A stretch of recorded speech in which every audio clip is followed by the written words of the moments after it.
Bonjour chers téléspectateurs, ou bonsoir. Voilà, on se retrouve pour la deuxième fois depuis la rentrée. Je suis très heureuse aujourd'hui de vous présenter une personne et puis une thématique qui est peut-être un peu innovante dans nos eaux martiniquaises parce qu'il vient de Guadeloupe, donc il a l'habitude de travailler avec son peuple dans ce domaine-là. Il s'agit donc de Gérard Tousset, qui est chanteur, chef de chœur et formateur vocal. Donc il y aura l'opportunité aujourd'hui de nous parler de son activité, de ses choix, de sa politique aussi en matière de musique et de dispense de techniques de chant, etc. Donc je vous souhaite de pouvoir entrer en contact avec lui parce qu'il a des activités à la Martinique, il dispense des cours de musique et de chant, des cours de chant plus précisément. Et pour le contacter, donc vous aurez ses coordonnées téléphoniques plus tard. Je vous souhaite donc une bonne émission et puis n'hésitez pas à appeler Zouk TV si vous avez envie d'entrer en relation avec nos invités. Voilà, donc prenez bien du plaisir à écouter Monsieur Tousset. Bonjour Monsieur Tousset. Bonjour. Voilà. Donc aujourd'hui, c'est vous qui allez parler beaucoup, nous raconter un petit peu cette triple activité par laquelle vous vous définissez. Ou ce ne sont pas forcément des activités ou des catégories d'activités, de professions qu'on met sur le même plan.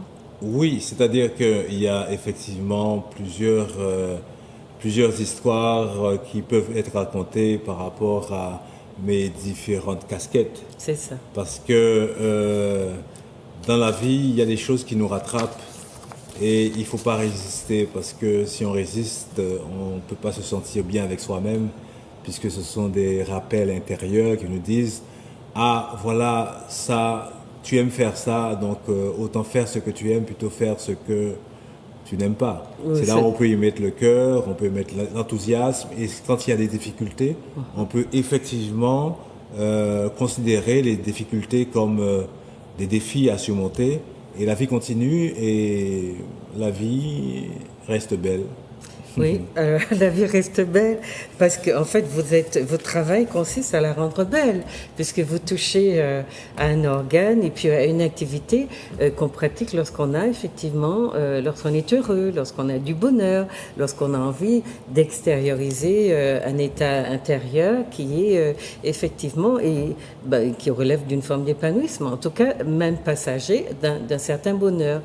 Oui. Alors, vous allez nous dire un petit peu pour en venir très vite à cette triple casquette, beaucoup de gens chez nous chantent et beaucoup de nos musiques, j'allais dire, du quotidien sont des musiques où on entend des gens chanter sur des musiques qui parfois nous paraissent un petit peu en décalage et il suffit de savoir émettre des sons un petit peu harmonieux pour se dire chanteur.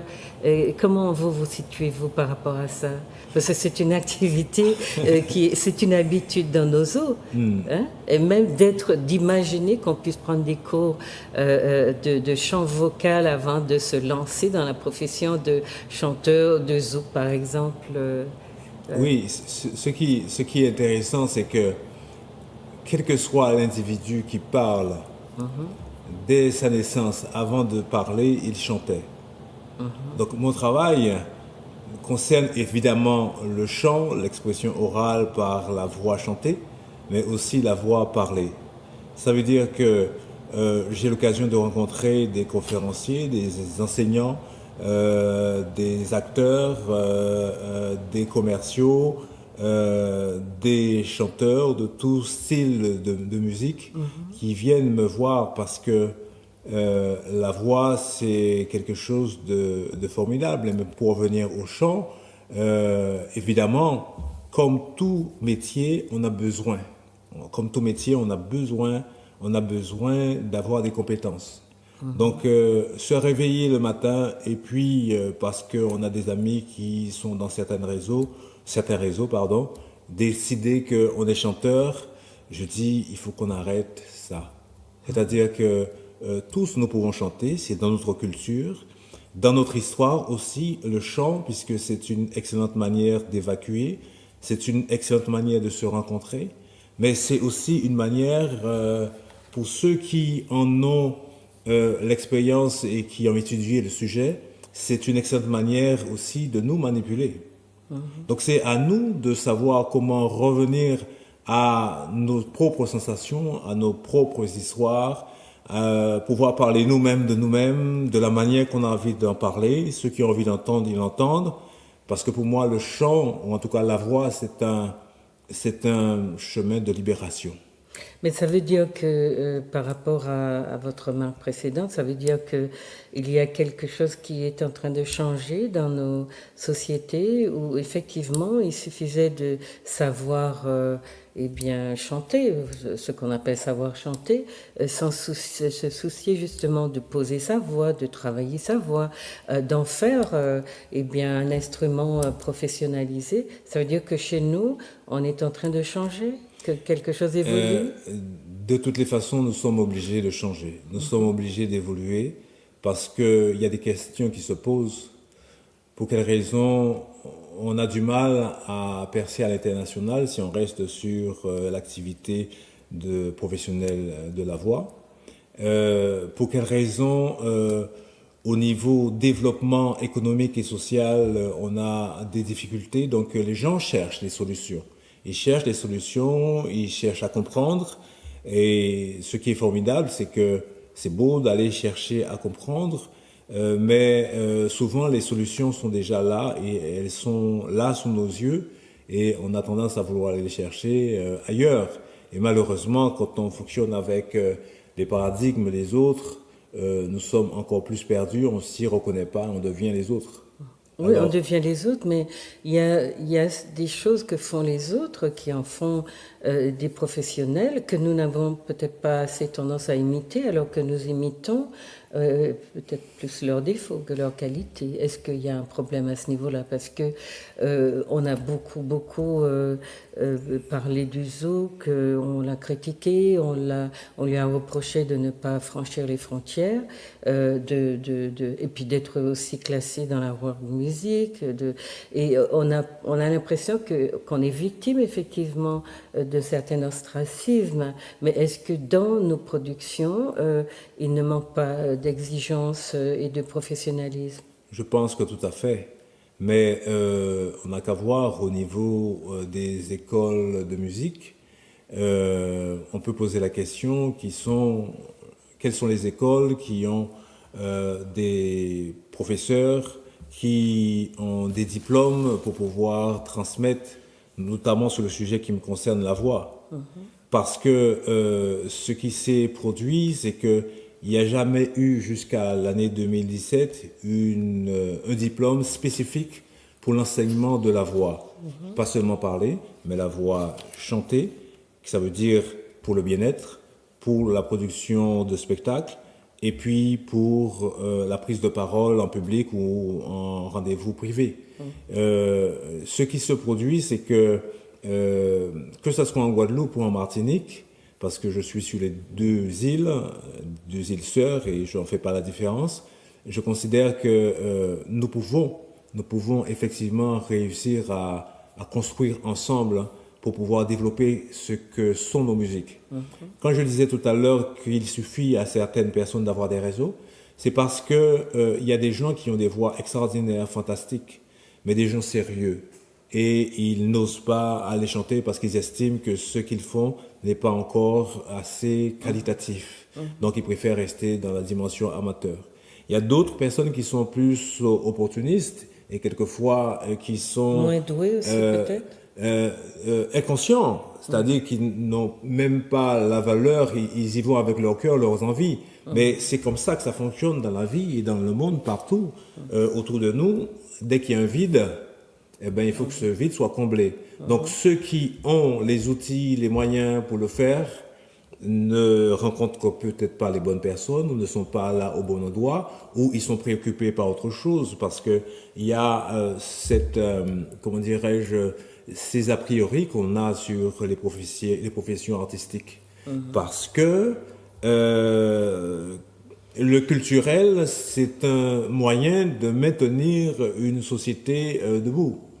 Donc ça veut dire que si, au point de vue culturel, nos décideurs ne sont pas conscients de l'importance de l'art, l'importance du développement culturel, et qu'ils préfèrent investir dans d'autres domaines sans respecter nos spécificités, est-ce qu'on a le droit de dire qu'on a les dirigeants qu'on mérite?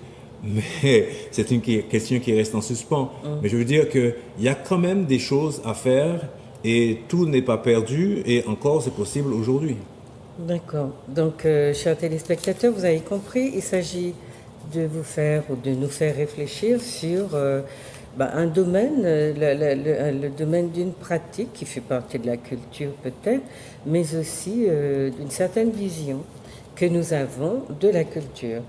Dans beaucoup de situations, nous sommes assez bricoleurs, nous avons assez habitude aussi de considérer que ce dont nous avons hérité doit se transmettre ou se reproduire à l'identique.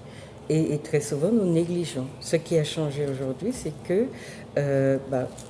l'effort que nous avons à faire de nous professionnaliser pour offrir justement de la qualité à notre public ou à nos publics, participe par exemple, de professionnalisation dans des domaines auxquels on ne pensait pas auparavant.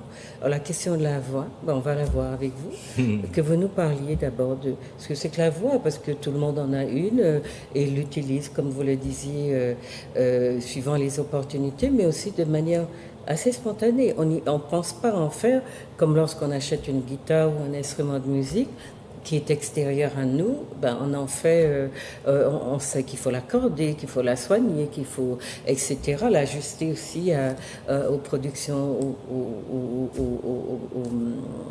aux productions, en tout cas, sur le plan culturel, ce qu'on a envie de produire, parce qu'il y a des styles de chant, il n'y a pas... vous étiez aussi, vous avez fait participer au gospel, aujourd'hui à la musique traditionnelle et aux spirituals, etc.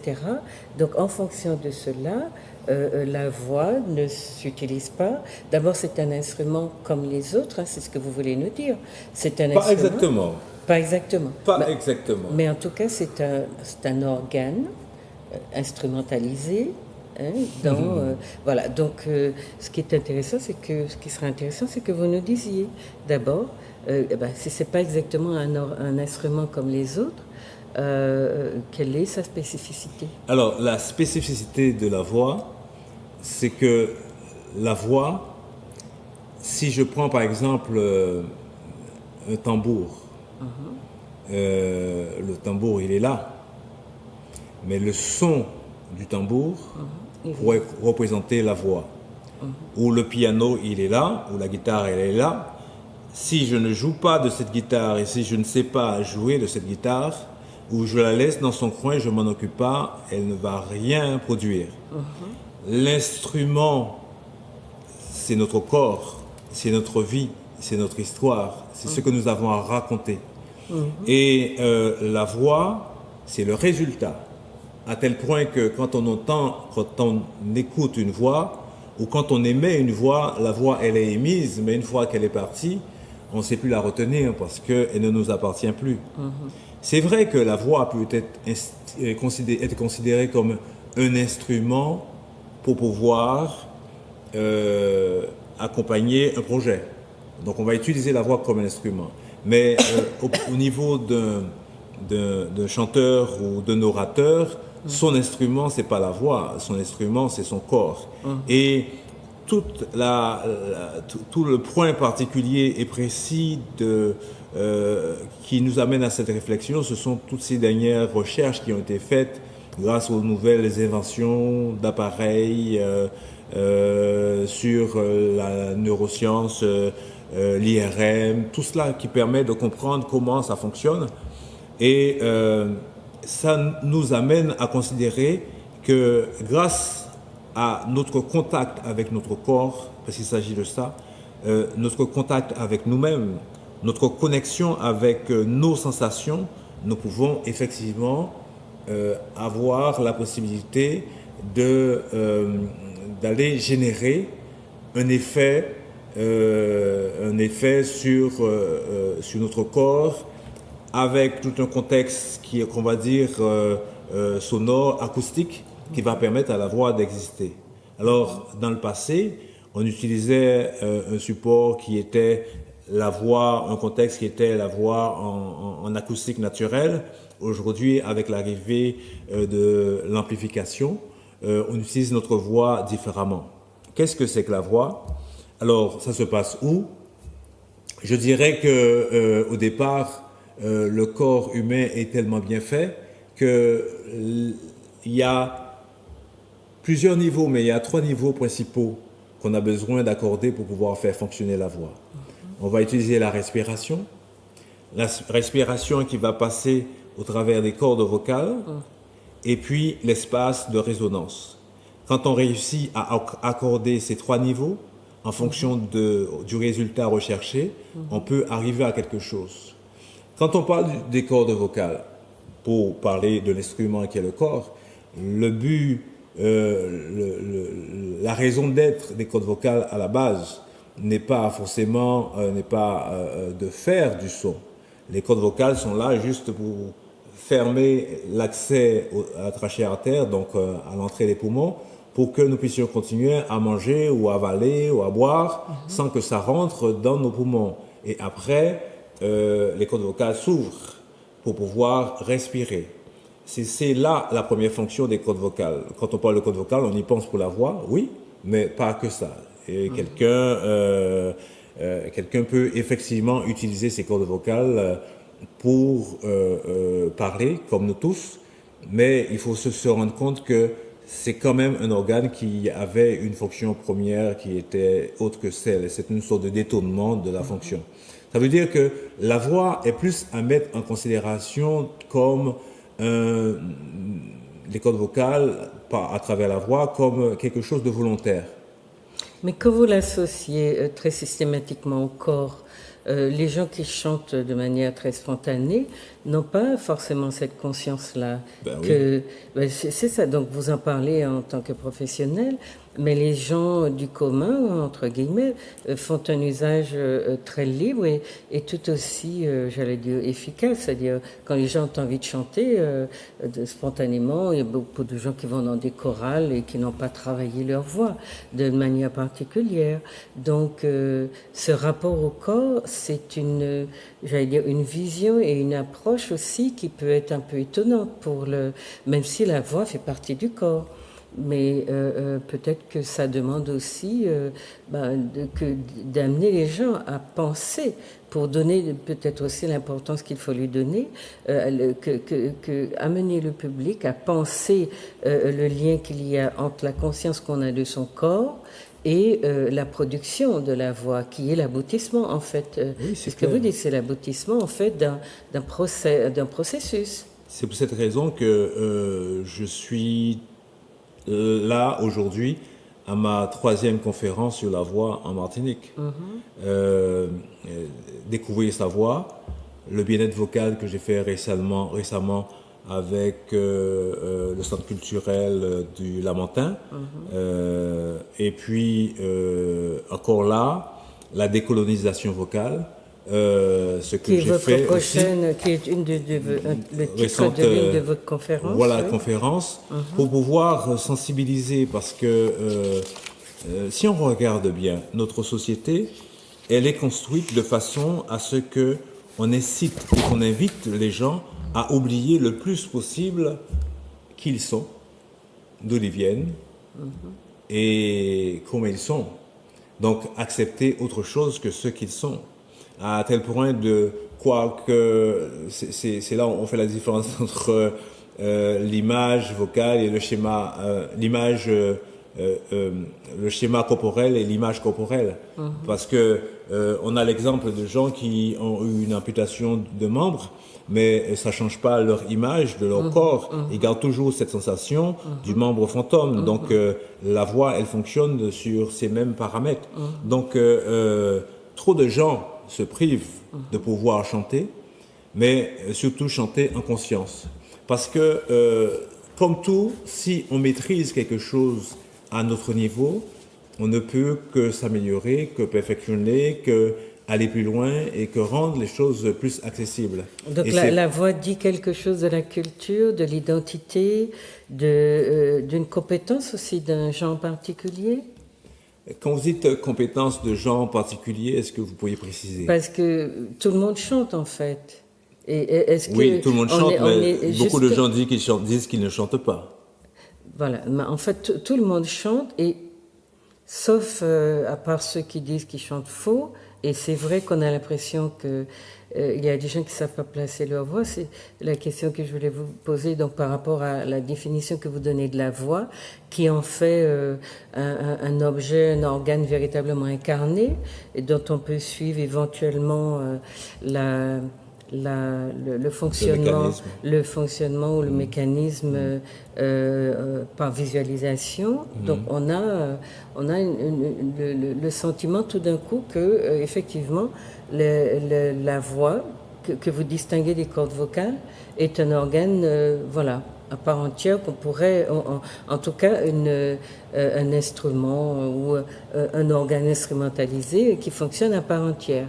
La question c'est à quel moment vous décidez que quelqu'un chante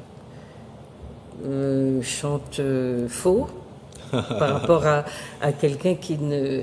Alors, ça signifie qu'il y a d'autres paramètres à prendre en compte pour juger de l'efficacité de la voix, de sa capacité à restituer ce que vous appelez des sonorités, puisque vous dites que l'instrument en tant que tel peut être là, posé et sans émettre aucun son, donc il n'y a pas éventuellement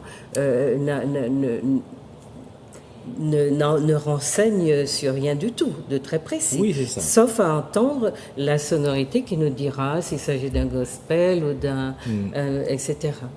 Oui, c'est-à-dire que au niveau de l'usage qu'on va faire de notre voix, sur la question de chanter juste ou chanter injuste, je fais exprès de le dire comme ça. Pas faux. Chanter faux ou chanter vrai. Déjà, quand on utilise ces quatre mots, on se rend compte qu'il y a déjà un problème. Un parti pris, oui. Voilà, c'est ça. Clair, oui. Il faut rentrer un petit peu dans l'histoire de pourquoi quelqu'un peut arriver à chanter faux, comme on dit. Pourquoi il y a cette exigence à chanter juste? Parce que quand on regarde un enfant qui grandit, il ne se met pas debout et à marcher sur ses deux pieds comme un cheval ou comme un autre animal qui, dès sa naissance, commence à courir. L'être humain est conçu différemment. Il lui faudra plus de temps pour pouvoir passer, franchir plusieurs étapes, avoir le temps de construire. Quand un enfant naît, on lui laisse le temps d'être porté, on lui laisse le temps de marcher à quatre pattes, entre guillemets, on lui laisse le temps de tituber quand il marche. La voix, c'est exactement la même chose. C'est-à-dire que si l'enfant, on ne lui donne pas la possibilité de se mettre sur ses deux pieds, on ne l'encourage pas, on n'accepte pas qu'il puisse tomber, tituber, il ne va jamais grandir. Et le phénomène vocal, c'est la même chose. Quand on a une société qui considère que la voix doit être d'une certaine manière et d'après certains critères ou une certaine norme, beaucoup de gens cessent de parler, ils se taisent. Mais tous ces gens-là qui n'utilisent pas leur voix, ils n'auront pas d'autre choix que d'être en dehors du circuit parce qu'ils vont chanter faux, parce qu'ils n'ont pas exercé. C'est-à-dire que... Mais là, c'est parce que on va dire... On considère chanter faux comme quelque chose de spécifique. Mais lorsque vous êtes à côté de quelqu'un et que vous avez le sentiment que ceux qui chantent et que cette personne chante faux, il y a quelque chose qui se déclenche en vous. Évidemment, bien sûr. Qui est de l'ordre, je ne sais pas, d'une forme d'harmonie brisée, mais vous l'entendez. Vous n'avez pas besoin d'être un spécialiste pour savoir ou noter, remarquer que la personne à côté de vous ne chante pas. Donc, on a quelque chose en nous qui nous signale que, voilà, le vrai ou le faux. C'est quelque chose en nous qui nous le signale est de deux natures. Soit c'est d'une nature culturelle, ça veut dire que parce que notre oreille a été construite d'une certaine manière. Parce que il y a 3 siècles de ça, nous sommes, oui, il y a un peu plus de 3 siècles, quand l'Église catholique entendait, ou l'Église en général, on va dire comme ça, sans nommer certaines, mais c'est déjà parti, c'est pas grave, je peux plus la retenir. Quand l'Église imposait que les musiques soient construites qu'avec des sonorités majeures, parce qu'il considérait que les sons mineurs amenaient une sensation corporelle qui était plus qu'on pourrait appeler musique diabolique. Quand on a cet aspect culturel-là qui va faire que pour tel type de musique, tel type de société, on va parler par exemple dans la société occidentale, il y a une manière de construire les harmonies. Bien sûr. Donc quand ils entendent les premiers pas de la musique jazz avec des sons mineurs, des sons, des notes bleues, ou alors avec des dissonances, et ça les dérange par rapport à leur culture au niveau de l'oreille. Ça, c'est une chose. Quand on a les pygmées, ils n'ont pas la même manière d'harmoniser que d'autres peuples. Quand on écoute tous les peuples du monde, à la base, quand ils veulent produire la musique, ils commencent par faire quoi? Ils commencent par, avant l'invention de l'électricité, avant l'invention de tous ces appareils que nous avons aujourd'hui, le départ de l'expression orale, ça a toujours été la voix et la percussion. Et les gens, à cette époque-là, ne se posaient pas la question et ils pratiquaient et ils fonctionnaient avec cela. Le deuxième, à part l'aspect culturel, c'est-à-dire ça dépend de quelle école vous venez, où on a mis beaucoup l'accent sur ça ou plus sur autre chose, le deuxième facteur, le deuxième élément, ça va être plutôt votre capacité à écouter. Donc, vous allez écouter une harmonie et cette harmonie, vous la trouverez agréable. Parce que dans notre corps, il ne faut pas ignorer, il ne faut pas l'oublier, je pense que vous le savez aussi bien que moi, qu'on fonctionne avec des substances chimiques qui sont de l'ordre des hormones qui nous font aller vers du plaisir, du déplaisir, de la stimulation, ou etc. Donc la musique ou la voix va rentrer en mouvement, en synergie avec tous ces paramètres dont on n'a pas forcément conscience. Et la formation que je fais décrit toutes ces étapes pour permettre au futur formateur vocal de pouvoir lui-même accompagner de façon efficace l'élève ou le groupe de personnes. Mais ça veut dire qu'il n'y a pas de référence en soi pour juger de ce qui est juste et faux. Enfin, ce que je comprends dans votre explication, c'est que c'est d'abord le son est d'abord en fait les sonorités sont d'abord culturelles, elles sont acceptées. Il y a des sonorités dans la musique asiatique, par exemple, qui agacent beaucoup des oreilles qui ne sont pas habituées. La musique classique aussi. Dans la musique classique. Et quand les Européens occidentaux ont décidé aussi que le jazz n'était pas une musique, il y avait de cette quelque chose, une réflexion, ou en tout cas une sorte de stéréotype de cet ordre-là. La question, c'est qu'il y a eu des évolutions sur le jazz. Aujourd'hui, oui, les Européens parlent d'un jazz. Etc., et puis ils parlent aussi d'un jazz européen, d'un jazz européen occidental qui n'est plus du tout, qui a perdu toute connexion avec le jazz des New Africains. Orleans, Bon, donc ça signifie qu'on peut évoluer aussi dans les jugements qu'on émet sur certaines musiques. Probablement aussi parce que on l'écoute, on s'y habitue, où il y a une culture en fait qui se met en place. Donc on est sorti de la voix pour parler de la musique et il faut qu'on dise aux téléspectateurs que c'est pas la même chose, que c'est pas la même chose, qu'on va en parler séparément et qu'il y a à faire aussi le lien. On était parti au départ, je vous ai posé les questions sur nos chanteurs de zouk, puisque on disait, il y a quelqu'un qu'on connaît, qui a une certaine célébrité, qui l'avait appelé musique Kleenex, parce qu'on considérait qu'effectivement, les conditions dans lesquelles elle était produite n'étaient pas voilà, faisait qu'elle n'était pas une musique respectable. En tout cas, quand on parlait de la grande musique, surtout qu'on avait enfermé de tout ce qui était musique classique, musique venue d'ailleurs, sous la terminologie de grande musique, et que le reste, ce que nous produisions, c'était bagaille vieneg, c'était ci, c'était ça, heureusement. Heureusement que ça bouge aujourd'hui. Ça bouge beaucoup, et puis nous avons de plus en plus de pratiquants exigeants, qui ont eux-mêmes étudié les théories musicales, qui savent aussi définir très exactement les catégories musicales auxquelles leur culture réfère. Et donc, on a des classements, des classifications qui nous permettent de prendre notre place dans la musique et de ne pas se laisser forcément classer dans la world music comme les Européens, en tout cas la France le fait. D'accord ? Donc, là, on a ce qu'on peut appeler des conquêtes. Alors, j'aimerais qu'on distingue donc tout à l'heure la question de la voix, la question du chant, la question de la musique, puisque effectivement la voix ne produit pas spontanément de la musique. Vous posez la voix sur de la musique, souvent quand vous êtes accompagné. Oui, on pose la voix sur la musique, mais vous me donnez l'occasion de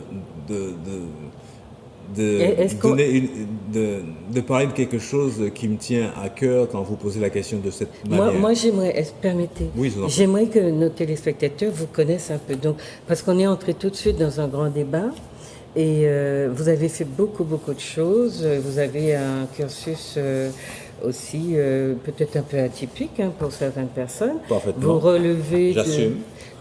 Oui, mais c'est ça, mais c'est ce qui fait l'intérêt, parce que vous nous faites entrer aussi dans des domaines de la connaissance de soi, de sa culture, dans des exigences nouvelles aussi, puisque notre société, elle s'est construite dans certains domaines de manière un petit peu, on va dire...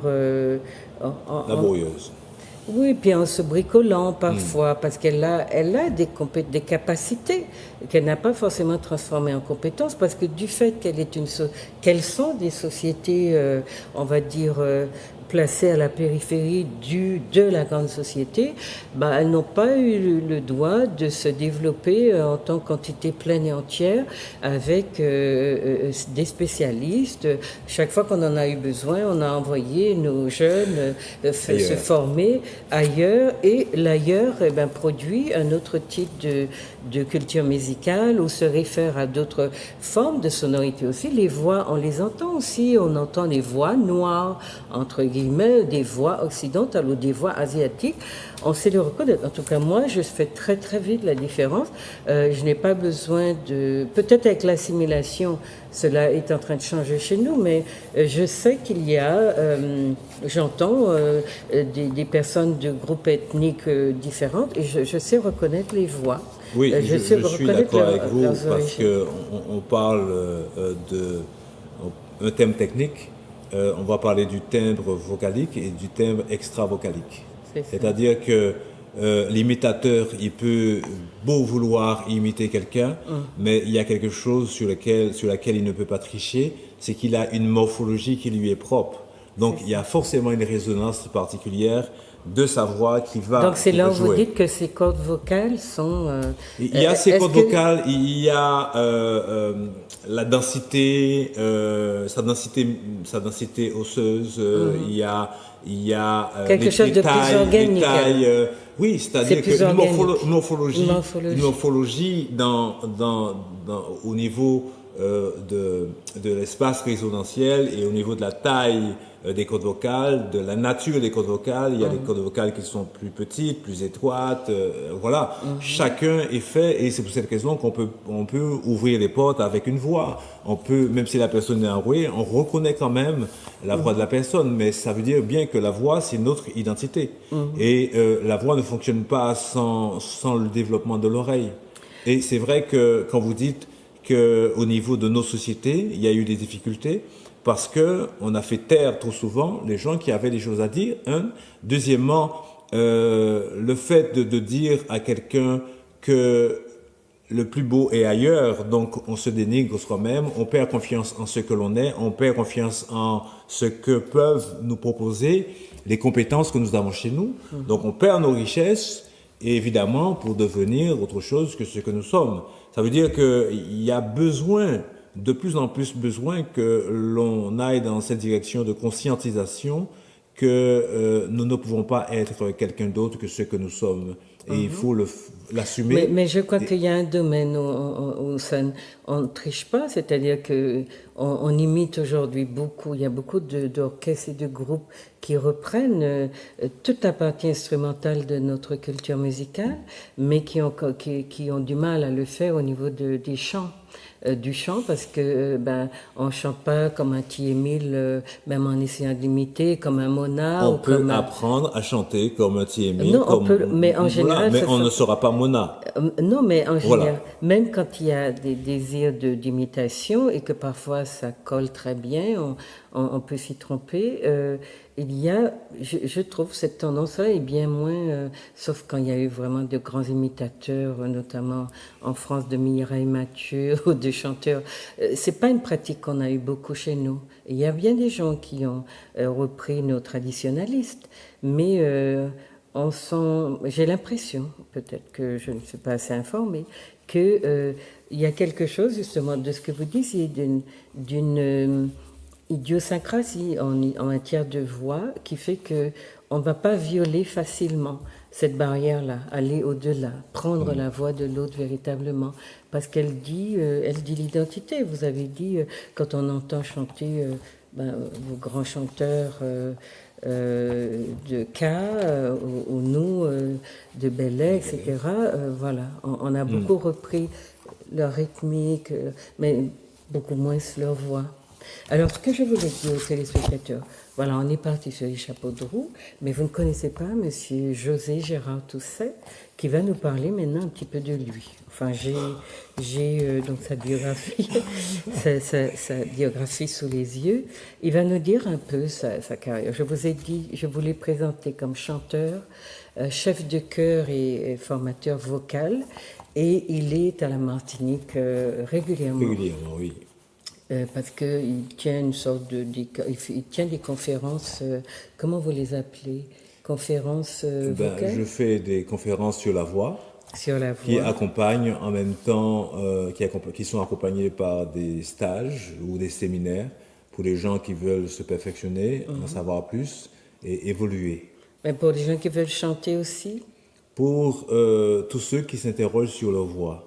D'accord. Parce que on est sur des outils qui ne sont pas encore vulgarisés. Et ma démarche, c'est de vulgariser l'accès à la voix, à une technique de voix qui permettrait à tout le monde de s'y retrouver, en tout cas d'avoir au moins une base pour pouvoir faire un minimum, ouvrir la porte de ceux qu'ils veulent ouvrir. Donc ceux qui ne sont pas nécessairement intéressés par le chant, mais qui ont envie de... Et quand on dit de poser sa voix, on apprend à poser sa voix. Je suis très très étonnée à la Martinique par le nombre de gens, quand vous passez dans un média, qui vous interpellent sur la voix. Je ne connaissais pas cette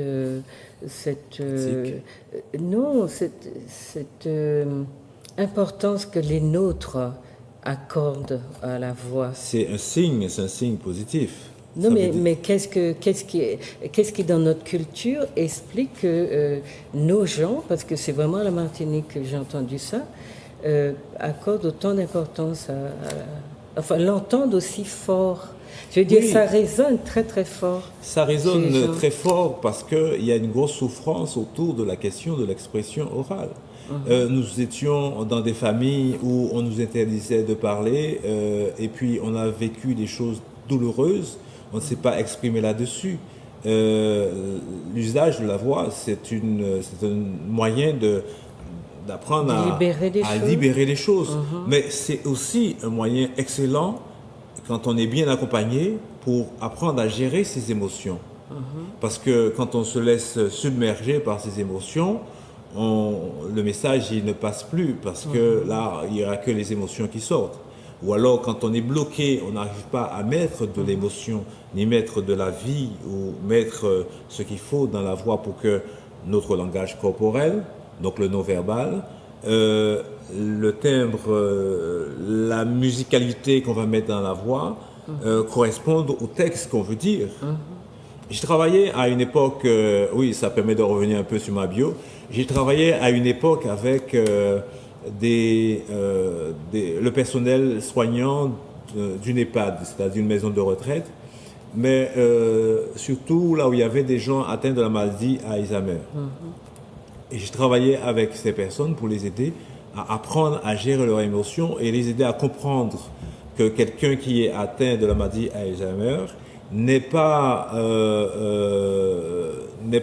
à considérer comme une autre personne. Les gens qui s'en occupent doivent avoir une certaine conscience de leur voix, une certaine conscience de comment ils utilisent leur voix, parce que si j'arrive, je dis « Ah, je suis content de te voir, ah, je suis content de te voir », la personne ne capte que l'émotion et la gestuelle qui l'accompagne. Et c'est « Ah, la personne, elle risque d'être affolée.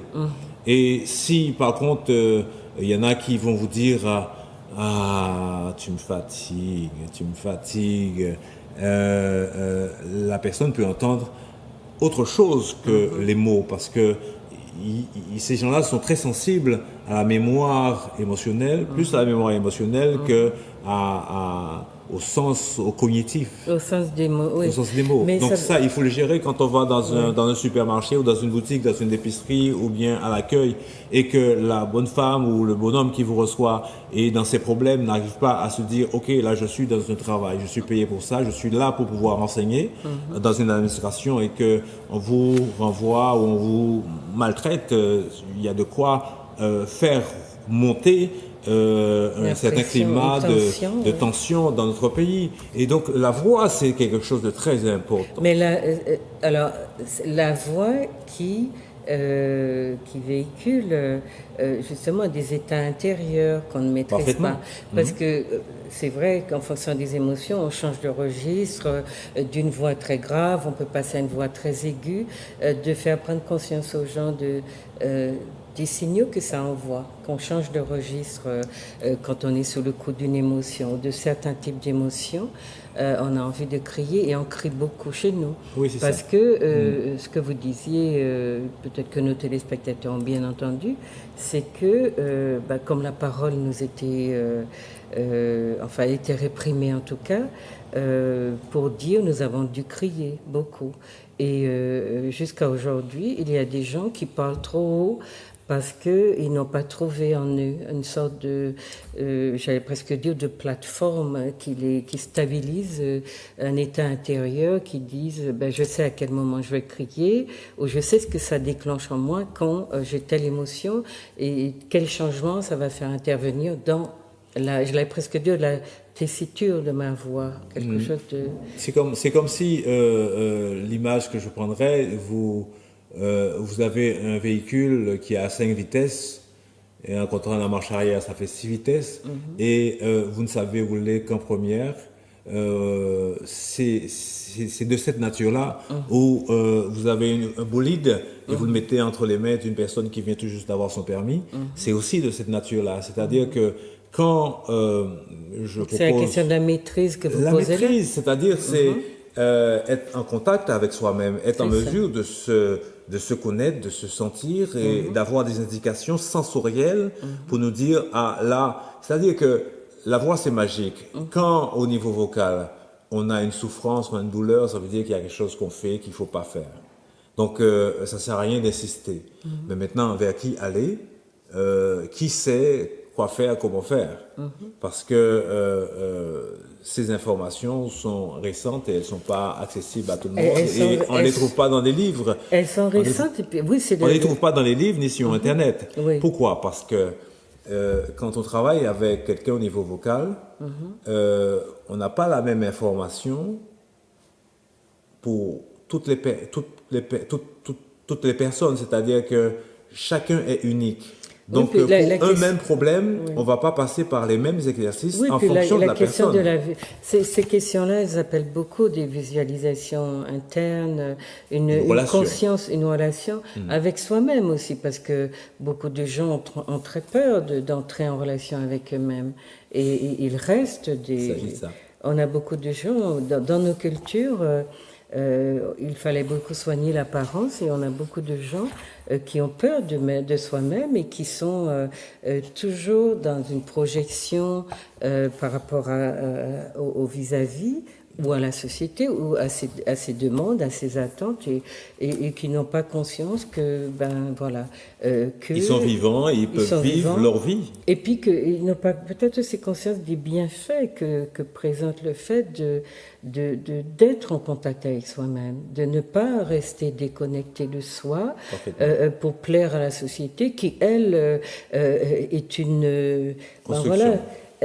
c'est une construction, mais elle est dominatrice dans ses attentes et elle vous supprime au nom de l'intérêt soi-disant collectif et donc vous êtes obligé d'être à l'image de ce qu'elle attend de vous, comme dans la société répressive coloniale qui nous a formatés. Donc, moi, je reviens, chers téléspectateurs, je fais beaucoup de zanzolage là depuis. On va parler de Monsieur Toussaint parce que c'est important. Donc, vous vous êtes défini comme chanteur soliste professionnel, baryton. Vous êtes spécialisé, ça c'était peut-être à vos débuts, d'accord? Spécialisé en tant que chef de chœur, au coaching vocal et à la méthodologie de formation de coach. Donc j'ai vu que vous relevez de l'école Richard Cross, c'est bien ça? Oui, c'est... qui est une école de... Oui, c'est-à-dire que Richard Cross, c'est quelqu'un qui vient du milieu de classique, c'est-à-dire en tant que musicien et chanteur. Il a une carrière internationale. Et quand il est arrivé à Harlem, du côté de New York, pour préciser, il était l'un des rares blancs à se balader dans cette région et il a beaucoup fréquenté le peuple noir. Et il s'est rendu compte qu'il avait des choses à apprendre dans ce sens-là. Et il a appris parce qu'il a fait des études de médecine et parce qu'il s'est beaucoup intéressé à l'humain, aux sociétés, à l'histoire. Il s'est dit que c'était quelque chose à développer. D'autant plus qu'à un certain moment, il y a eu l'arrivée des micros. Parce qu'avant, les premières écoles qui existaient, c'était les écoles de musique classique et de chant lyrique. Parce que personne n'avait imaginé qu'un jour, qu'il fallait créer des écoles pour que les gens puissent parler. Parce qu'il n'y avait pas de micro, il n'y avait pas d'iPhone, où les gens... il y avait pas, donc les gens étaient en contact avec leur corps. Quand vous allez dans une région où les gens ont gardé contact avec la nature, ils ont gardé contact avec les cycles normaux de la vie, ils ont un contact avec leur corps. Mais est-ce que ça nous impressionne aussi beaucoup quand on entend les chorales d'Afrique du Sud? Dans les peuples d'Afrique du Sud, il y a cette manière de chanter qui a l'air très spontanée. Mais bon, on le voit davantage là parce que c'est assez systématique. Quand on a ce que je veux dire, excusez-moi, ce que je veux dire, c'est qu'on peut faire revenir cela. Par exemple, j'ai fait l'expérience récemment avec un groupe de personnes parmi lesquelles il y en avait qui n'avaient jamais chanté, qui n'avaient jamais pratiqué. Et je les ai amenés à vivre une expérience à partir de leur musique. C'est comme si, avec quelques personnes choisies qui ont la conscience de comment fonctionne la voix, de façon naturelle, et qui sont formés pour ça, je travaille avec eux sur le belay. Moi, je ne suis pas un spécialiste du belay, mais je suis en mesure de savoir, en fonction de l'objectif recherché, comment utiliser la voix pour que ça fonctionne. Donc, on monte un projet et on rassemble des gens, on les fait chanter et ils sont capables de chanter comme ça se chante en Afrique du Sud. Nous sommes des êtres humains exactement les mêmes. Alors, Hervé, est-ce que vous voulez bien nous passer un extrait de la vidéo qui s'appelle... Le défi vocal à Mansoso. Défi vocal à Mansoso. C'était sur pour illustrer donc ce que vous dites. Voilà, donc on va écouter...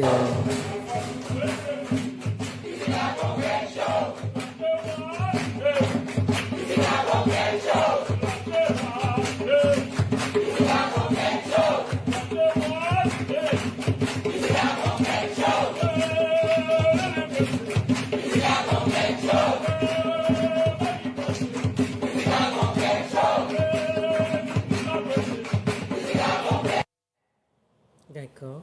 Donc, qu'est-ce que vous voulez nous dire là-dessus?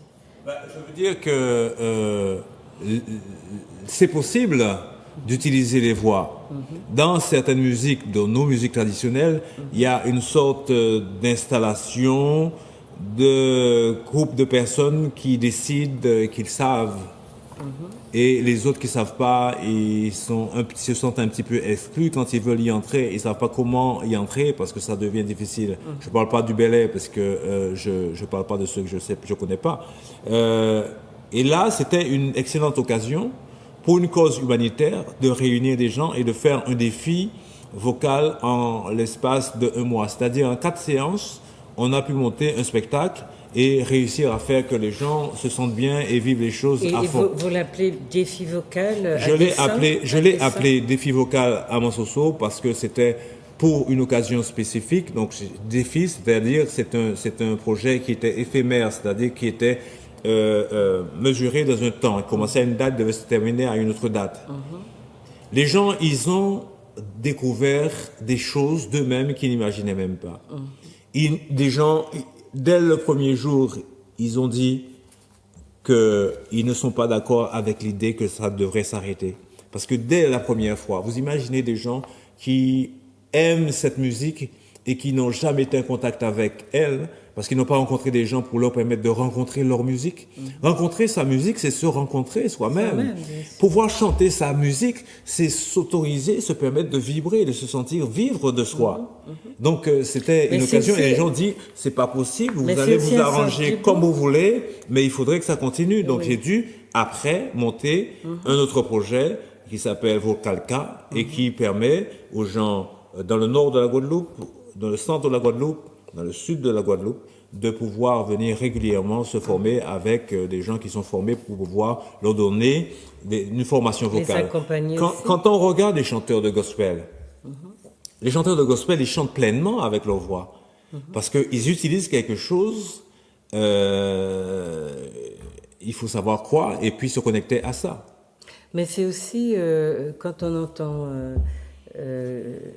quand vous dites que les gens ont pris plaisir, en fait, ils ont découvert, se sont découverts, donc ça veut dire que ça n'est pas une donnée de nature, il faut travailler, mais c'est aussi que l'esthétique dont on a été privé, le sentiment esthétique dont on a été privé, eh bien, on peut j'allais presque dire, le retrouver ou se le réapproprier par des voix parfois inattendues, des biais parfois inattendus. Mais le sentiment d'esthétique, l'esthétique arrive après l'existence de quelque chose. C'est-à-dire qu'il faut d'abord permettre à ce qu'une chose existe. On a un gros caillou ou une grosse motte de boue, je ne sais pas comment le dire, on a une boue, eh ben, on va mettre un projet sur cette boue, on va donner une forme à cette boue, on va créer l'esthétique à partir de la boue. Mais quand vous êtes dans une région ou dans un pays ou dans une société où les gens, vocalement, ils se sentent handicapés, vocal, on ne peut pas développer l'esthétique par ce moyen-là. Donc on commence déjà à permettre que ça existe, mais exister pleinement pour permettre à ceux que l'on puisse découvrir toutes les possibilités qu'on n'imaginerait pas. D'accord. Non, mais je pensais, le fait que les gens aient envie de continuer, je pensais que ça me paraissait être pas la preuve en tout cas, le signe qu'ils y avaient pris goût et ils y avaient trouvé du beau. Ils se sont sentis bien avec. Ils se sont sentis bien. Mais ce que vous dites nous entraîne dans des réflexions bien plus générales nous concernant. C'est-à-dire nous sommes des personnalités je vais dire, opprimés à dessein, opprimés, mais à tous les niveaux. C'est-à-dire, lorsque nous avons parlé de l'oppression, lorsque nous en parlons, nous avons très souvent le sentiment qu'elle se réduit ou qu'elle se ramène, se rapporte à l'oppression politique, à l'oppression économique, etc., puisque nous sommes issus de pratiques de prédation d'autres peuples, donc qui nous ont laissé de tout petits espaces dans lesquels nous essayons de trouver notre vérité. C'est compliqué. Et à mesure qu'on a des personnes comme vous qui se détachent du groupe pour aller chercher des manières de faire vivre on va dire, ces dimensions de notre être, qui n'ont pas été travaillées, qu'on ignorait même, eh bien, vous nous faites gagner un petit peu de ces dimensions de nous dont on nous a privés et dont nous resterions privés si aucun de nos membres, parce que collectivement, on voit bien que c'est pas possible. Alors, ce que vous dites, c'est... Aucun de nos membres, si aucun de nos membres ne va chercher pour nous ramener ça, eh bien, nous en restons privés et amputés dans nos personnalités. Alors, ce que vous dites explique ma raison d'être là sur ce plateau et la raison fondamentale de mon retour dans mon pays. Oui. Et mon pays, c'est pas la Guadeloupe, mon pays, c'est la Caraïbe. C'est nous, c'est transcaribéen, oui. Voilà. Et ce que vous dites, c'est très, très, très important. Et justement, pourquoi je suis en accord avec la pédagogie Richard Cross, parce que dans la démarche même de la pédagogie, il n'est pas concevable que ce soit des gens qui viennent d'ailleurs pour pouvoir expliquer à d'autres personnes leur propre histoire. Ça veut dire qu'on va à la rencontre de l'individu à partir de ce qu'il est, là où il en est, et on fait le chemin qu'il veut avec lui. Nous sommes au service de son développement vocal. Mais parfois il s'ignore, il ne se connaît pas. Donc votre chemin, votre rôle, c'est aussi d'être celui d'un éclaireur, d'un révélateur. Tout à fait. Mais c'est aussi un message fort pour tous nos artistes, nos ingénieurs, nos chercheurs, pour leur dire qu'ils sont mieux placés que quiconque pour pouvoir venir. Parce que mon expérience, elle est celle-là. J'ai quitté la Guadeloupe à l'âge de 18 ans. Après avoir passé mon bac, mes parents m'ont dit...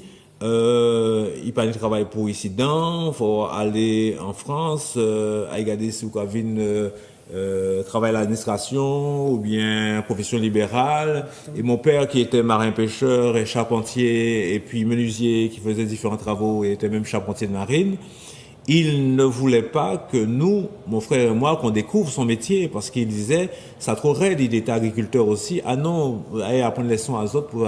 Et moi, ça me manque. Donc, je me suis dit qu'il faut, avant que je finisse cette vie sur cette terre, que je retourne à mes racines pour pouvoir me reconnecter à ça. Je suis parti de l'autre côté. J'y ai vécu au moins pendant plus de 30 ans. Et dans tout ce que je développais, il me manquait une fondation. Il me manquait une fondation. J'ai eu un beau parcours, mais non seulement il me manquait une fondation, qui était mon contact avec ce que je suis dans ma racine, dans mes gènes, dans ce que je suis profondément, il y avait le contexte qui faisait que l'autre était toujours là pour me rappeler que j'étais pas chez moi et que j'étais là pour suivre ses règles et son fonctionnement. Alors, j'ai dû faire tout un travail pour pouvoir essayer de déconstruire ce que je pouvais déconstruire, parce que pas n'importe comment, parce que si on déconstruit tout d'un seul coup en bloc, on s'effondre, on devient fou. Donc, j'ai eu la chance d'avoir réussi avec différents outils, différentes personnes, différentes circonstances, notamment la voix, à me reconnecter à ce que je suis, et je suis très content de revenir. C'est pour dire à nos formateurs, nos compétences qui sont soit en Asie, soit en Amérique, soit en Europe, de leur dire attention, il faut revenir, parce que je me rends compte que le travail que je fais avec la communauté, avec ma communauté, j'arrive plus facilement à comprendre les codes, comprendre le non-dit, comprendre les besoins et surtout ressentir le besoin de mes frères, de mes compatriotes, qu'une autre personne qui ne comprend même pas l'histoire, qui n'est pas concernée par les souffrances que j'ai eues ou que mes ancêtres ont eues. Donc, si on veut que notre pays se développe, il faut que ceux qui sont là-bas ou ailleurs fassent ce qu'ils ont fini de faire quand ils ont fini de faire, ou même s'ils n'ont pas fini de faire, mais qu'ils reviennent. Parce que de toutes les façons, s'ils ne reviennent pas, ce sont d'autres qui viennent et qui prennent la place et qui fonctionnent dessus. Ça, c'est vrai pour tout ce qui concerne notre vie de... Alors, c'est la voie. Hein. Est-ce que, oui, vous avez donc un long parcours. Vous avez commencé aussi par les spirituals, le gospel, le chant liturgique, le classique. Vous êtes passé aussi par le jazz et la variété, ou vous pratiquez toujours. Est-ce que c'est aujourd'hui, je ne pratique rien. Aujourd'hui, je suis en train de me ressourcer. Vous travaillez sur la décolonisation de la voix. Je suis à la décolonisation de ma voix. De ma voix. Alors, comme dit c'est l'intitulé de d'une des dernières conférences. De votre dernière conférence, mais c'est aussi l'esprit dans lequel vous travaillez avec votre public, c'est ça? Ben oui, de toute façon, voilà, on n'a pas trop le choix. Il faut l'assumer. Il faut me laisser vous présenter. Vous avez compris que M. Toussaint est guadeloupéen et qu'il travaille donc sans difficulté avec son expérience. Il vient nous l'amener aussi parce que notre histoire est vraiment très connectée l'une à l'autre, celle de la Guadeloupe, la Martinique, nos histoires, si on peut dire. Donc vous êtes passé par ces genres-là. Vous avez chanté d'abord du spirituals. Oui, c'est-à-dire que je dirais même que je chantais des hymnes dans les églises protestantes. Je ne vais pas préciser laquelle. Mais c'est parce que vous étiez, vous, d'obédience... Oui, c'est-à-dire que je n'ai pas choisi, mes parents m'ont fait naître dedans. D'accord. Donc, conditionnement, il n'y a pas plus l'école, plus la famille, etc. Donc, j'ai eu une sorte de conditionnement. Et étant donné que je suis quelqu'un qui, naturellement, a toujours été un petit peu amusant, clown, l'amuseur de la famille, le dernier de la famille. Il me manquait ce côté vivant dans le milieu religieux dans lequel j'évoluais. J'avais besoin de bouger, j'avais besoin de vie, donc j'ai découvert le négoce spirituel, le gospel, je suis allé dedans. Donc en parallèle avec mon travail, j'ai créé plusieurs structures pour pouvoir développer le gospel en France et même au niveau de l'Europe. Et on vous voit chanter, donc vous avez beaucoup travaillé avec des structures comme les assurances, les banques, où il y avait des chorales. Ça c'est une deuxième période. Ça c'est une deuxième période. C'est quand j'ai dû cesser ce temps où je créais des structures au développement du gospel. J'ai décidé à ce moment-là de développer mon entreprise de production. Et j'étais conseil en organisation d'événements pour les événementiels, pour les sociétés d'événementiel, pour différentes structures et je faisais aussi de la formation. Mais ce qui a été déterminant dans ma vie, c'est lorsque je me suis interrogé sur l'histoire du gospel nego spiritual. Les gens, ils chantent des choses mais ils ne savent pas vraiment de quoi il s'agit. Il s'agit de l'histoire d'un peuple opprimé qu'on a voulu dominer encore plus et on a voulu, par hypocrisie, lui dire « Ah, tu as une âme, si tu veux avoir une âme, ton âme se développe, il faut te convertir à ci et à cela. » Mais les gens en question, c'était les Afro-Américains, Afro-arrivés en Amérique, des Africains arrivés en Amérique. Ils n'ont pas oublié ce qu'ils étaient. Et ces musiques qu'on leur proposait, ils les ont transformées. Ces messages qu'on leur donnait, ils les ont transformés. Et je dis, attention, le gospel n'est pas une musique à rendre les gens plus débiles encore. Le gospel, c'est une musique de libération. Pourquoi? Parce que lorsque les gens chantaient à la base le négoce spiritual, Ils utilisaient cela comme une musique pour pouvoir faire passer des messages. Ils utilisaient ça comme une musique pour pouvoir se réunir, se réapproprier aussi, se rencontrer et construire ensemble. Et c'est ce qui a permis d'avoir tous ces mouvements d'émancipation aux États-Unis, parce que les églises noires sont devenues à un certain moment des lieux où il y avait des syndicats, où il y avait des réflexions. On n'était pas là en train d'imaginer sur quelque chose qui va se passer, qui n'arrive jamais. On était là sur quelque chose de concret. OK, on sait qu'il y a ça, mais il y a surtout le présent qu'il faut gérer. Et je trouve qu'il manque chez nous cette conscience dans certains milieux où on reste que sur le texte, mais le message profond du gospel et spirituel et la compréhension du style de musique. Non, mais c'est vrai dans beaucoup de choses. Nous reprenons très souvent les cales des choses, l'aspect apparent, et nous sommes dans des styles, pas forcément dans des pratiques, des appropriations. Alors, qu'est-ce que vous faisiez aux États-Unis, puisque vous y êtes? Vous avez donné des concerts ou qu'est-ce que c'était? Oui, j'ai eu l'occasion de donner des concerts, j'ai eu l'occasion d'organiser des voyages et d'organiser des stages là-bas avec mes amis, mes collègues dans le métier. J'ai eu à faire aussi moi-même des séances de formation dans le domaine lyrique avec David Jones. Vous êtes formé avec David Jones à New York. À New York. Et aussi au laboratoire de la Voix de Paris. Oui, avec c'est ça. Raphaël Sikorski. Oui, c'est ça. C'était sur du chant lyrique. Du chant lyrique. Et j'ai l'impression qu'on retrouve un peu ces influences dans votre manière de chanter. Est-ce que, Hervé, est-ce qu'on peut voir la deuxième vidéo? C'était quoi déjà? Je chantais avec un groupe en Belgique. Dans une banque, non? Non, c'était en Belgique, un concert de fin d'année avec une chorale lyrique où je leur apprenais à chanter le gospel. Oui. Et ils ont beaucoup aimé et j'ai voulu interpréter un chant que j'estime un peu dans leur style lyrique, mais avec des couleurs, un message qui concerne le peuple noir. Donc c'était All Man River. Voilà. Est-ce que, Hervé, vous trouvez cette vidéo?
bon voilà. Alors voilà, j'étais en train de dire à Hervé couper parce que l'émission va se terminer bientôt. On a beaucoup de choses encore à se dire parce que j'ai pas fini. Ben, je reviendrai. Je n'ai pas fini. Je n'ai pas fini avec la biographie.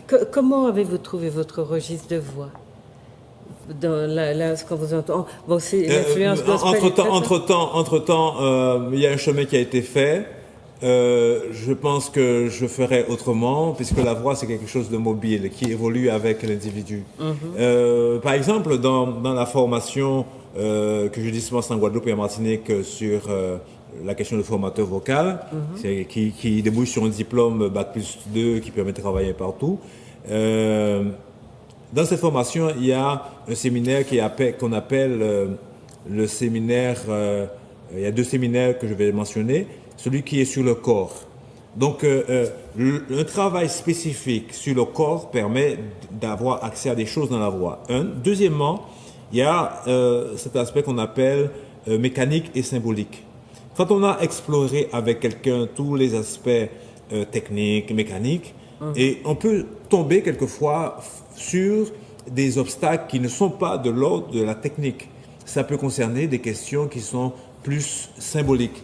À ce moment-là, on peut avoir la technique pour pouvoir essayer de dénouer certaines situations, mais ça peut nous amener à collaborer avec des professionnels qui sont complémentaires à notre travail.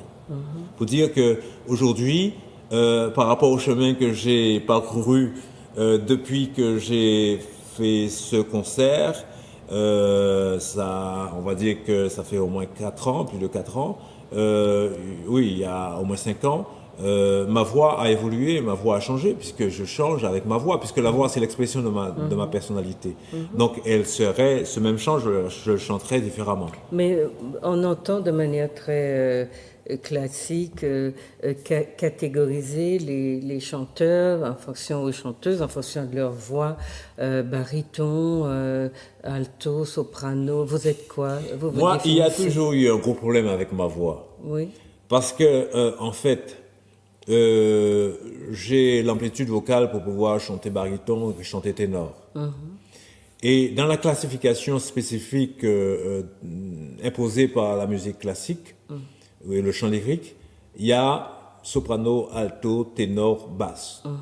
À la base, dans toutes les structures, dans les cultures primitives, pas dans le sens péjoratif, les premières cultures, il y avait toujours eu une espèce de polyphonie que nous, on a perdu ici en Guadeloupe et en Martinique. C'est-à-dire même dans les chants traditionnels, il y avait, et c'était des constructions polyphoniques qui étaient souvent basées sur 3 voix. C'est-à-dire il y a une voix qui tient, une voix qui chante au-dessus, une voix qui chante en dessous, et c'est là qu'on retrouve la notion du ténor qui est teneur, et puis l'alto, la soprano qui est venue après, mais et après on peut déployer. Mais à cause du fait que il y a toute cette question-là, j'ai pas envie de m'enfermer dans une classification, parce que j'ai développé entre-temps d'autres choses au niveau de ma voix, où je peux chanter aussi avec des femmes sans qu'on reconnaisse que. Et ce qui est fantastique, avant que je rencontre cette pédagogie, j'étais bloqué dans la voix lyrique. Parce qu'à un moment, j'ai découvert des sensations dans la voix lyrique. Et elle est quoi? Qu'est-ce qu'elle a de spécifique, la voix lyrique, par rapport à la voix, on va dire, non lyrique classique? La voix lyrique, c'est quelque chose de normalisé. C'est-à-dire que tout le monde ne peut pas chanter du lyrique. C'est-à-dire qu'il y a comme une codification de comment la voix doit être pour tel type de voix, tel type de voix. Soit vous avez la morphologie, et ça c'est un cadeau, vous pouvez y aller, mais si vous n'avez pas la morphologie, vous allez tout essayer, vous allez chanter dans le chœur, vous n'allez jamais être soliste de lyrique. Moi j'aurais pu, mais j'ai découvert ça trop tard.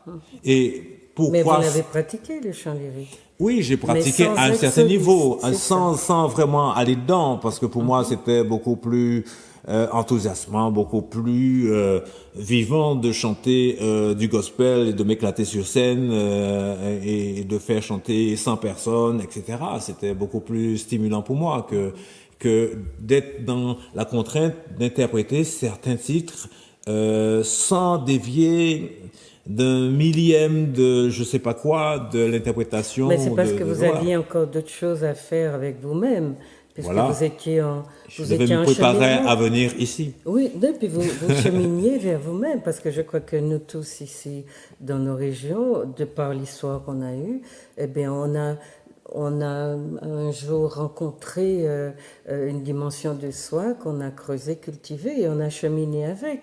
Et on a essayé après de partager avec notre peuple pour dire, voilà, il y a aussi ça qui est à nous.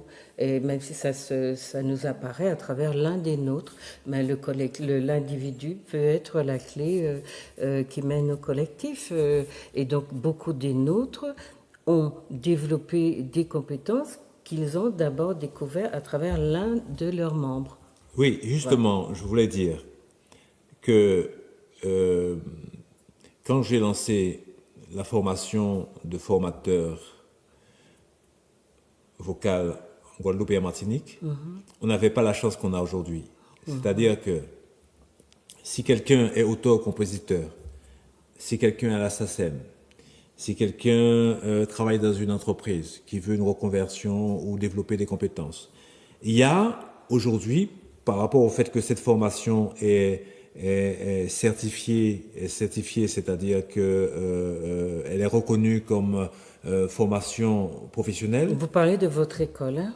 Je parle de ce que je suis venu amener dans nos pays. C'est-à-dire que dans ce cadre-là, les gens peuvent se former pour pouvoir avoir un diplôme. Donc, arrêtons d'avoir des formateurs qui n'ont pas de diplôme et qui ne savent pas forcément de quoi ils parlent. Et ça, c'est très important parce que c'est ce qui va nous emmener à l'excellence et au développement de ce que nous sommes et de notre art. Pourquoi ? Je travaille aujourd'hui avec des adultes parce que là où on développe notre voix, notre conscience mélodique, notre conscience polyphonique, notre conscience rythmique, c'est dans l'enfance.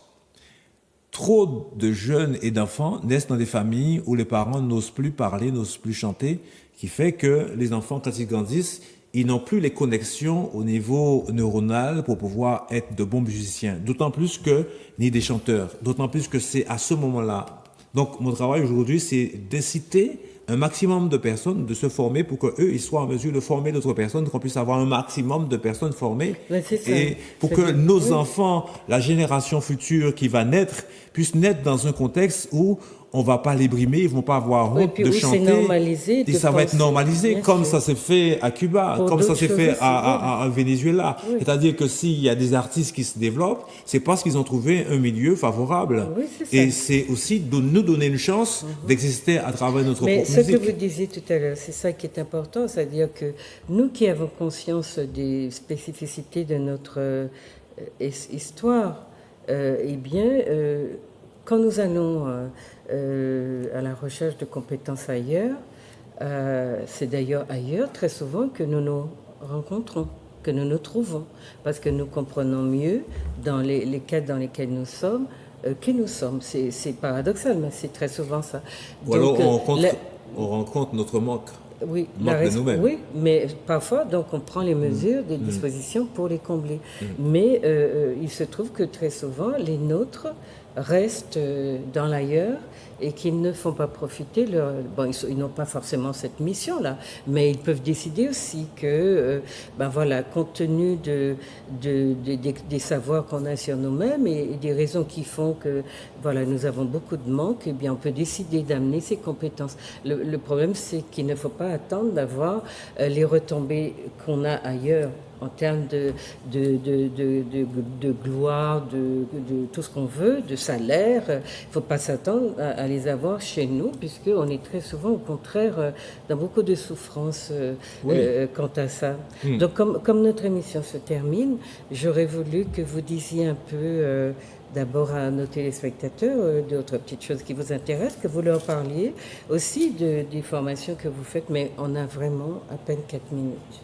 Alors, si on a 4 minutes, je dirais, il faut aller sur un site internet, c'est www.école-richard-cross.fr. École Richard Cross, c'est collé, hein? C'est collé. C'est école Richard, école normale, Richard, R-I-C-H-R, C-R-O-2-S. Voilà. .fr, et vous aurez un certain nombre d'informations. Et sur Monsieur Tousset, allez chercher, vous tapez José Gérard Tousset et vous allez pouvoir lire toute sa bibliographie parce que finalement, parce que finalement, je n'ai pas réussi à vous la présenter. On avait des choses probablement plus importantes à vous. Oui, voilà. C'est plus intéressant de parler de ce que je fais aujourd'hui que ce que j'ai fait. Voilà. Non, mais c'était pour vous dire qu'il avait quand même un cursus et que c'était intéressant de savoir comment on sort aussi d'un cursus pour entrer dans un autre. Mais la question de la voix et de son rapport au chant et à la musique, ce sont des choses que nous mélangeons dans nos représentations, j'allais dire, populaires. Et en fait, on voit que ce sont des domaines à différencier, à distinguer, parce que d'abord, on n'a pas un même rapport organique, physique à ces aspects. Et puis, la voix, on se rend compte qu'elle a une dimension justement qui est véritablement organique, que le chant n'a peut-être pas, peut-être que la voix est au service du chant, peut-être que la musique aussi est une dimension extérieure qu'on ajoute à...